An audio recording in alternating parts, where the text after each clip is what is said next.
18歲沒代表，不過有時間教我會有後顧野性貪玩。三眼27歲，時日無多方，不敢偷懶，宏願仲未了，奮鬥總不太慢。然後突然感秋，望望身邊應該有已盡有，我的美酒跑車相機金錶也講究，這到世間個個也妒忌，亦不怎麼富有，用我尚有換我沒有，其實已用盡所擁有，曾付出幾多心跳來換取一堆堆的發票，人值得命中減少幾秒，多買一隻錶，秒速捉得緊了，而皮膚竟偷偷鬆了，為何用到盡了，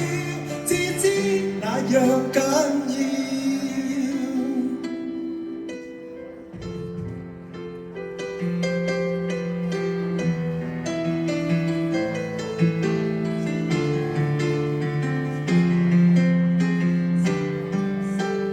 勞力是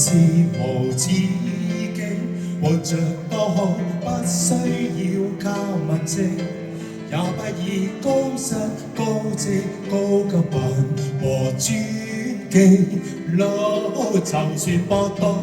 拔着那地位和蕭邦的鮮明，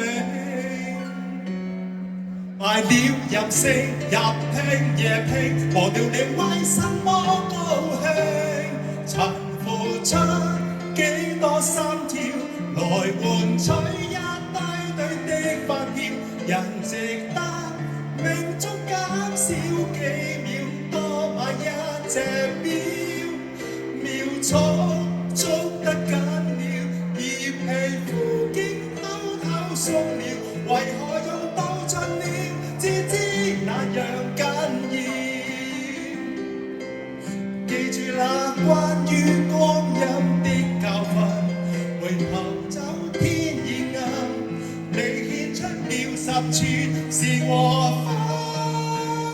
可有換到10寸金？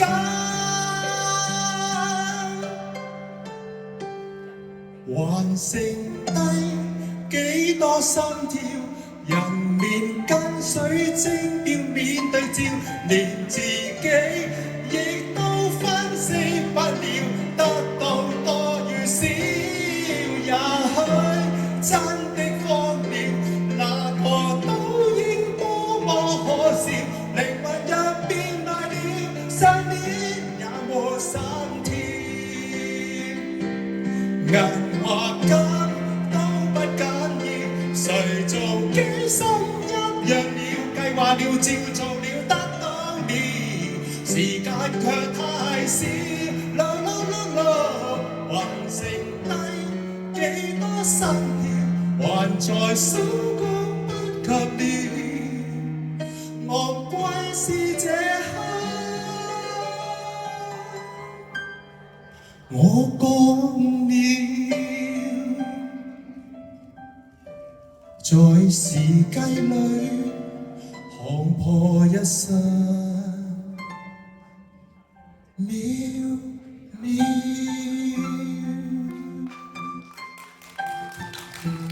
多謝。